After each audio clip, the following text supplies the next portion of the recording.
m'intéresse, c'est pas tant la culture pop où on montre des icônes un peu surfaites, mais plutôt l'idée une idée subversive au sens propre, c'est-à-dire romantique, de dire que les anonymes peuvent être eux-mêmes des icônes. Et lorsque j'ai peint des visages de clochards, je peux pas réellement dire que je les peins dans un motif de contestation sociale ou de contestation politique. Je suis plutôt dégagé comme type. Non, l'idée c'était de se dire, tiens, mais qui est-il? Ce type dans lequel on passe, il a eu une enfance, des parents, une nourrice, des copains d'école, il a peut-être eu une famille, des femmes qui l'ont aimé. Qui est-il? Comment il s'appelle? Voilà, ce qui me gêne, c'est pas tant sa condition sociale, c'est plutôt l'anonymisation de sa personne, et sachant qu'on est tous uniques et tout ça, enfin un peu de discours un peu catho, mais on est tous uniques et tout un monde, c'est quand même un grand mystère que d'être à la fois si important par soi-même et presque rien au milieu de la foule, quoi. Avant de faire du pochoir, j'étais un cadre export. Mon dernier emploi, j'étais responsable export d'une entreprise qui fabriquait des tissus d'ameublement haut de gamme en fait. Précédemment, j'ai travaillé aussi pour le syndicat du meuble. J'étais chargé d'études en marketing. J'étais aussi historien de l'art pour les Compagnons du Devoir dans leur encyclopédie des métiers. J'ai notamment beaucoup travaillé sur l'histoire de l'ébénisterie et aussi l'histoire de la décoration en plâtre, staff et stuc. Notamment l'architecture classique religieuse en France au XVIIe et la peinture qui va avec, enfin, tous les programmes qui vont avec, que j'avais complété ensuite par un master en histoire de l'art. Donc chargé de ce parcours un peu, tu vois, composite, des compétences en langue, une spécialisation en droit civil, ensuite quand je travaillais en parallèle au CNAM et puis aussi en finance et marchés internationaux. Ça fait un cocktail un peu spécial, des origines populaires, un attrait pour la variété et les images figuratives, et voilà, c'est 215. Du moment où j'ai commencé à m'investir à temps plein dans mon travail de pochoiriste, j'ai eu immédiatement des retours de galeries dès 2007 en tout cas, quand j'ai commencé à vraiment le faire sérieusement. Les choses ont basculé assez rapidement parce que j'avais été sollicité par Banksy pour participer à divers projets en fait, qu'il réalisait en 2008.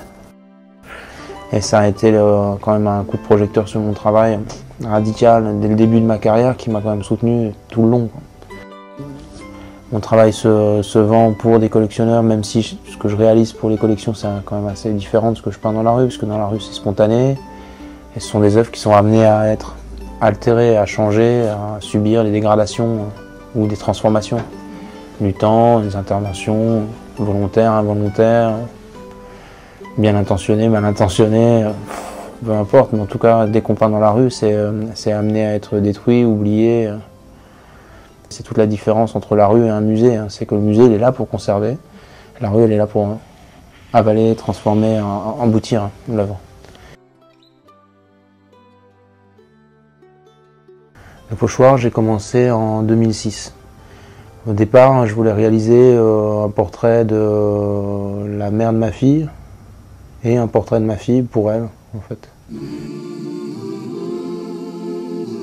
Je me souviens pas vraiment de la première fois où j'ai pu peindre, parce que je pense que enfin, les renvois à l'enfance c'est toujours un peu facile et un peu creux selon moi.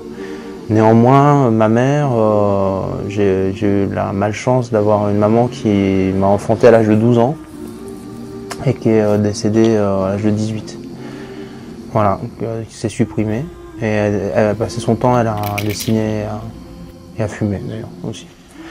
Et quand elle est décédée, je pense que c'est un peu névrotique, mais ma grand-mère, elle m'a installé en sa place et aux mêmes heures où sa fille avait l'habitude de dessiner pour me mettre à dessiner sur son matériel. Et je m'en souviens très bien.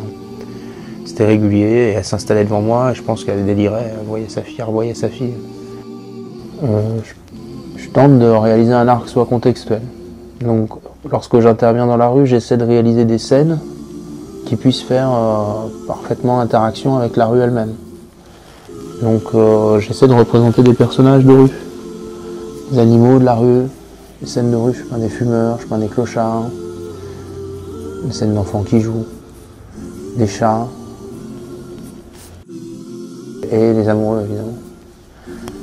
Et les choses qui appartiennent proprement à la rue. En tentant quand même de faire plutôt rêver que d'effrayer. En général, j'essaie de communiquer une vibration positive aux personnes.